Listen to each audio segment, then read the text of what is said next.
Bonjour à tous et bienvenue dans cette nouvelle vidéo. Donc aujourd'hui on va faire le résumé du match 3 du round robin. Alors on commence tout de suite par cette dun qui était pas la plus excitante du paquet, hein. Il y a eu un peu de la goulash hier, mais très intéressant à mon avis et un bon moyen de progresser, donc je vais vous en parler. Sur l'ouverture d'un sans atout, est-ce qu'il faut dire 2 sans atout avec la main de sud? Alors a priori vous avez appris qu'avec 8 points normalement c'était la zone de proposition, mais il y a des exceptions. Et il faut regarder certains autres critères. Et ces autres critères, je vais vous les donner. Si vous êtes 4-3-3-3, si vous n'avez pas d'intermédiaire, si vous n'avez pas de longue, c'est des très bons arguments pour vous poser des questions. Est-ce que je ne devrais pas plutôt passer un sans atout? Et j'ai oublié un quatrième argument, est-ce que vous êtes vulnérable ou non? Si vous êtes non vulnérable, il y a moins d'attrait à aller jouer la manche, et il faut plus souvent rester calme à un sans atout. Ici on est 4-3-3-3, on est vert, on n'a pas d'intermédiaire. Donc je pense que c'est un peu la main type avec laquelle il faut passer. Et d'ailleurs ceux qui ont passé la main ont été récompensés puisqu'il n'y a que 7 levées et un sans atout sur le meilleur flanc. Donc bravo à ceux qui ont passé un sans atout, dont mon partenaire.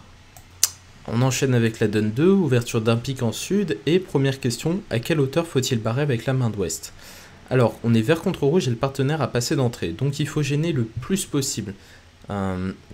Vous pouvez pas le faire de toute façon au palier de 3 parce que dans le standard français ça monte des carreaux et des cœurs, donc vous avez le choix entre le palier de 4 et le palier de 5.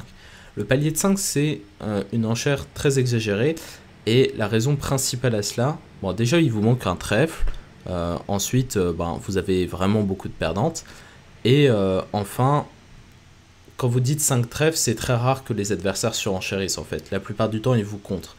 Quand vous faites des barrages à bas palier, ils ne vont pas vous contrer souvent parce que c'est beaucoup plus difficile pour eux. Mais par exemple, un pic 5 trèfles contre, c'est pas un compte d'appel, c'est juste un compte qui monte du jeu et on fait ce qu'on peut avec ce qu'on a. Et d'ailleurs, c'est ce qui s'est passé si vous avez barré à 5 trèfles. Donc vous les gênez, enfin, quand vous dites 5 trèfles, vous les obligez quasiment à contrer.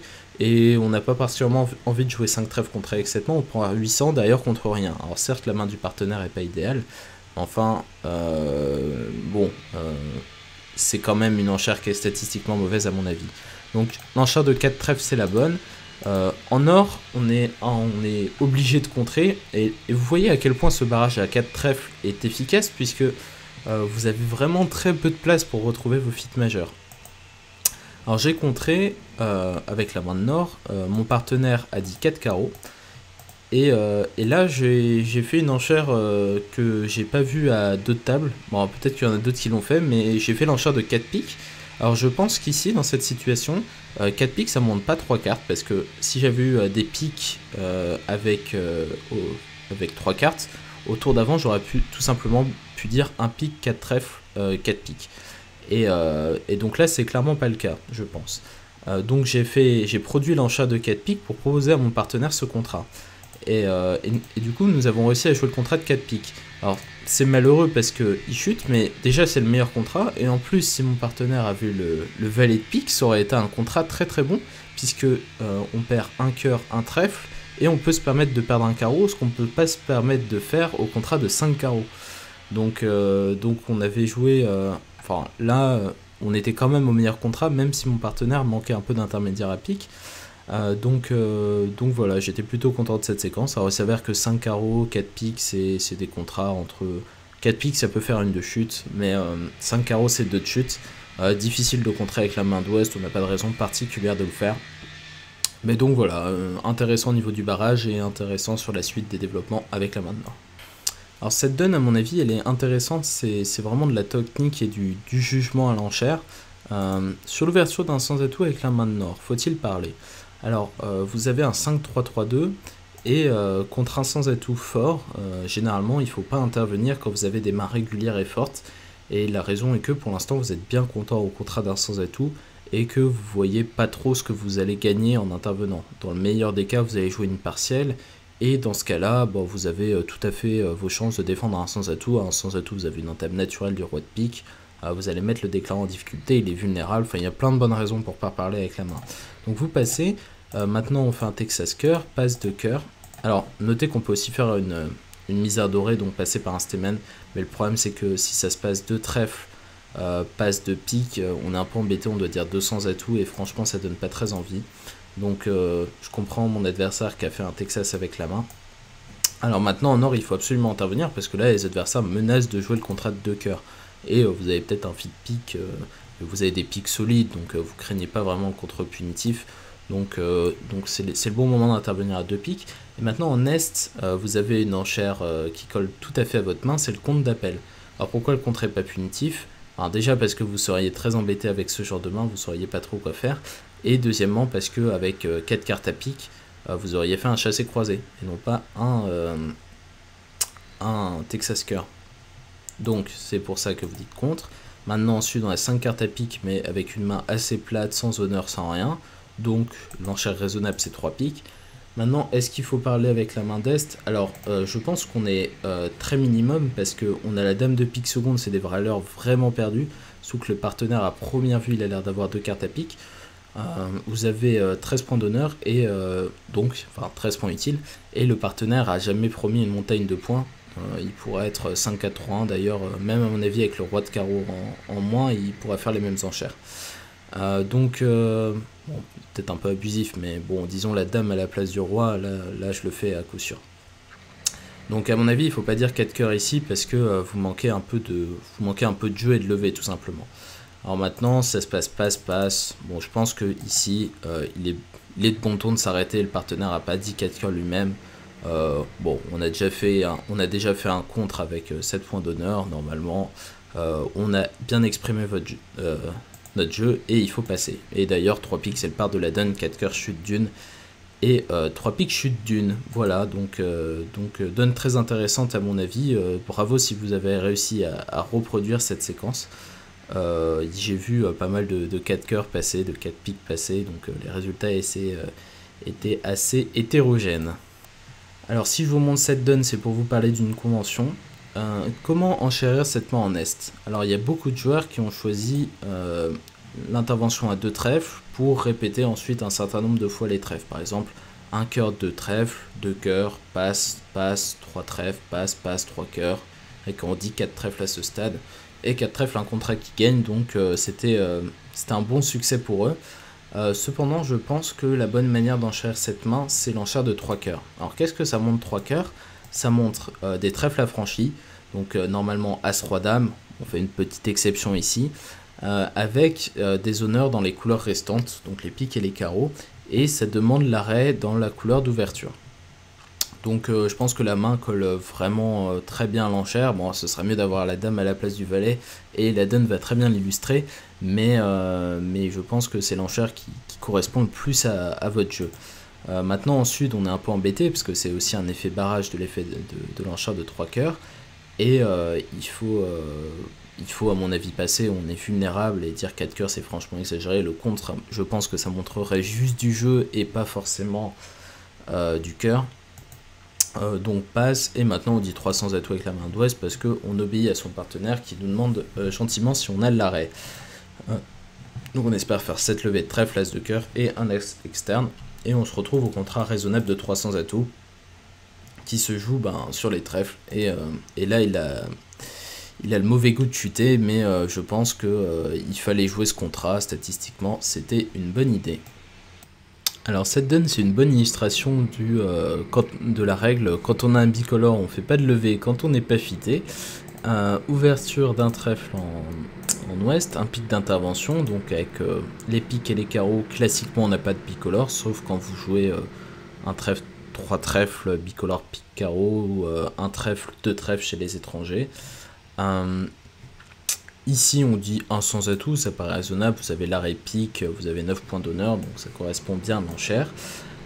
Maintenant en sud, il faut pas s'exciter, vous êtes certes 6-6, mais pour l'instant tout ce que votre partenaire vous a promis c'est 5 cartes à pique avec une petite valeur d'ouverture, donc ici vous avez 2 possibilités, soit dire 2 cœurs, soit passer pour éventuellement parler des cœurs après, mais il faut surtout pas faire plus que ça, vous êtes vraiment en danger si ça monte et que le partenaire est pas fité. Je pense que l'enchère de 2 cœurs franchement est raisonnable, donc voilà, c'est l'enchère que je vais vous suggérer. Et ici passe parce que avec cette main là vous êtes en misfit, et 3 carreaux ça pourrait être une grande aventure. Vous pourriez vous retrouver dans un contrat très ridicule. Donc on est en misfit, il faut passer au plus vite. Et donc passe sur 2 cœurs et on devrait s'arrêter ici. Alors si on passe avec la main de Sud sur un sans atout, on réveille à 2 carreaux en or et Sud peut nommer ses cœurs cette fois-ci et on arrive au même contrat. Donc voilà, juste pour vous dire que ça vaut pas toujours la peine de s'exciter avec des 6-6 quand il y a une crainte majeure d'un misfit. Alors la dernière donne, ça commence passe en ouest, normalement passe en nord, sauf si comme moi vous avez la possibilité de voir d'un 2 faible avec 5 cartes. Bon, ça tombait pas très bien, vous preniez une petite pénalité, vous décaissiez un minimum de 300. Donc passe ici, un pic d'ouverture, passe un sans atout en ouest, jusque là tout va bien. Alors maintenant avec le 6-4 en est, quand vous avez des espoirs de manche claire, il faut absolument nommer la couleur 4ème. Donc ici 2 cœurs, si le partenaire a 5 cartes à cœur et un peu de jeu, vous allez gagner la manche. Alors certes, de temps en temps, si le partenaire a 5 glotons de pique avec 3 cartes à cœur, vous serez mieux à pique, mais même là c'est pas clair parce que vous avez l'as de pique en face du 5 glotons, donc vous allez pouvoir faire des coups faciles. Donc vraiment l'encharte de 2 cœurs, elle coule de source. Et maintenant en ouest, la question c'est est-ce qu'il faut dire 3 cœurs.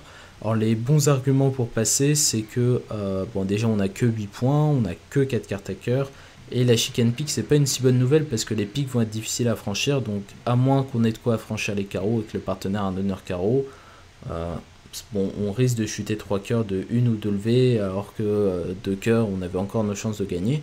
Mais d'un autre côté, si le partenaire a 5 cœurs et 15 points, là vous êtes grand favori pour gagner la manche en fit 9ème. Donc rouge, à mon avis, il n'y a pas trop de questions à se poser, il faut simplement dire 3 cœurs. Et en Est, on conclut à 4 cœurs parce qu'on est 6-4 avec As-Roi As, pas trop de soucis. Alors, maintenant sur entame As de trèfle, la manière moderne de jouer quand il y a 4 petits ou 3 petits au mort, c'est appel-refus. Donc c'est-à-dire que ici on appellerait avec la dame, on appellerait avec le double ton, mais on fournit un petit quand on a 3 petits, 4 petits. Donc le 3 petit, et maintenant il faut s'arrêter en sud. Alors vous connaissez la position des trèfles, soit le partenaire a 3 petits, soit il a la dame seconde. Parce qu'avec la dame quatrième il aurait appelé, et les autres cas n'existent pas. Donc vous connaissez beaucoup sur les jeux, puisque vous savez que votre partenaire a un certain nombre de piques, et pas trop de carreaux a priori. Vous avez l'opposition carreau, et ce qui est urgent de faire à ce stade, c'est de jouer à tout pour empêcher l'adversaire de faire une double coupe. Et d'ailleurs, cœur est le seul flanc qui bat. Si vous commencez à tirer le roi de trèfle, vous donnez un temps à votre adversaire qui va pouvoir utiliser sa défausse du valet de trèfle. Alors que si vous jouez à tout directement, il va devoir jouer trèfle lui-même. Et ça va lui coûter un temps précieux puisque vous pourrez jouer un deuxième tour d'atout et ça va lui faire chuter son contrat. Donc là, je vais pas vous montrer la fin du coup, ce serait un peu long, mais vous êtes à -1 et cœur est la seule carte qui bat, comme vous pouvez le constater ici. Donc voilà, c'est tout pour cette donne, on va passer au classement et au butler. Dans la poule 1, c'est On dirait le Sud qui reste en tête, et Barnet Suisse, donc l'équipe qui est à moitié suisse, à moitié espagnole, fait une belle performance puisqu'elle a déjà 8 points d'avance, enfin 7 sur la qualification. La team Fenouille est en difficulté et il va falloir qu'elle cravache pour remonter ses 8 points d'écart. Dans la poule 2, on a l'équipe Black Flag, donc nos adversaires du jour qui ont fait une belle partie et qui s'emparent de la tête du classement devant Melting Pot. Notre équipe est 3ème et Dan, donc une ancienne équipe, une équipe qui était en DN1 l'année dernière, est en 5ème position, donc une poule vraiment très relevée. Et ça va pas être facile de tirer notre épingle du jeu. Dans la poule 3, c'est Universal Esports qui fait une performance assez exceptionnelle, puisqu'elle est première de la poule avec une 5ème position seulement à l'indice, donc bravo à eux. Alors 2 petites victoires contre 2 favoris et maintenant une belle victoire contre l'avant-dernier à l'indice, donc félicitations.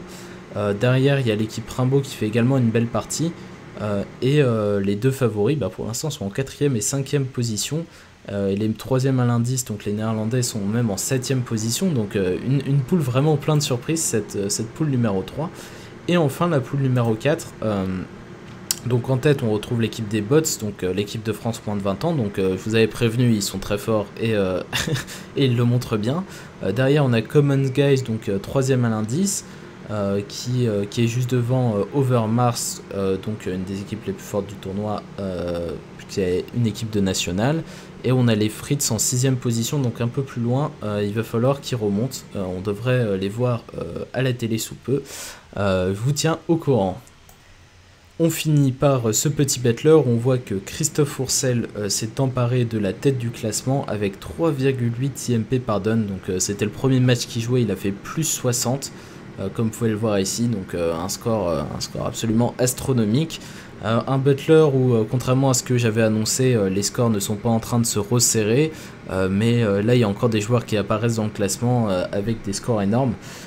Mais on voit quand même que en 2e position, on a 2 joueurs qui ont déjà joué 2 matchs et qui ont marqué plus 68 sur le dernier match, donc énorme là aussi, plus 3. Vraiment, c'est pas des scores qu'on voit habituellement dans un Butler, mais voilà, le tournoi est pas complètement homogène et donc ça permet des gros écarts comme ça.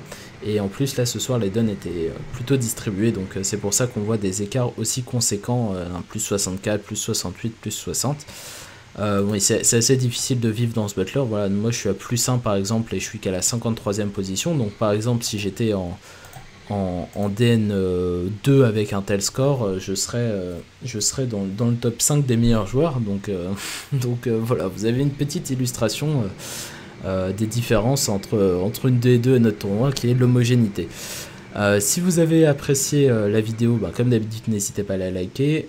On se retrouve ce soir avec Marc Calero pour commenter l'équipe Barna Suisse contre la Team Fenouil, donc venez nombreux sur la chaîne Twitch qui est dans la description, et à bientôt pour de nouvelles aventures. Salut.